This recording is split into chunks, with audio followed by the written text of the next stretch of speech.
The Coast Guard has a message for all ice fishermen who go out on Lake Erie. The ice, they say, is never safe.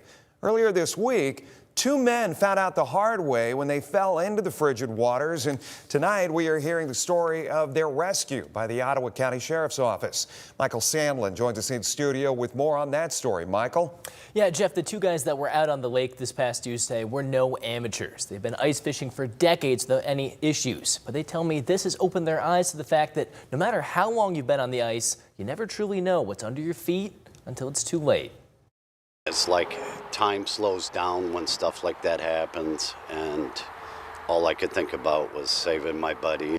Those are the panic thoughts running through Brian Offenberg's mind as the ice cracked under his four-wheeler and the freezing cold water started soaking his clothes. He and a friend had been ice fishing 7 to 8 miles off the coast. A successful day of fishing, only for disaster to strike on their way home. We made it probably 5 miles back in, and we crossed many pressure cracks, and the last one that we crossed, it was just all happened in a blink of an eye.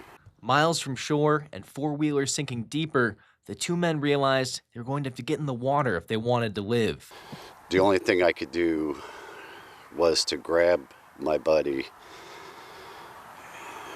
and push off the four-wheeler and try to get him up on a piece that broke behind us. And then once we got on that started to sink, and all I could do was yell to keep crawling until we got the thicker ice. But still miles from shore, with hypothermia fears getting more real by the minute, they dialed 911, and the Ottawa County Sheriff's Office deployed their top tool for this kind of job, a Sherp. It's like a side-by-side on massive steroids. The thing's just a monster.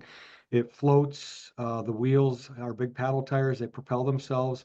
So it was in this beast of modern machining that sheriff's deputies scooped up Offenberg and his friend, shivering and cold, but alive. A moment Offenberg says he'll never forget. One of the officers had on a wedding ring, and I thought to myself, you know, these guys give their lives to come out and save us, and I just can't say enough about the Ottawa County Sheriff's Department.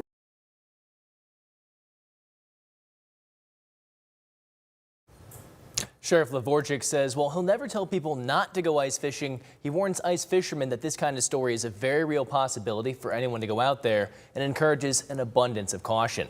As for Brian, he says his days on the ice are over, but he was able to get his four-wheeler towed and even got to keep the fish.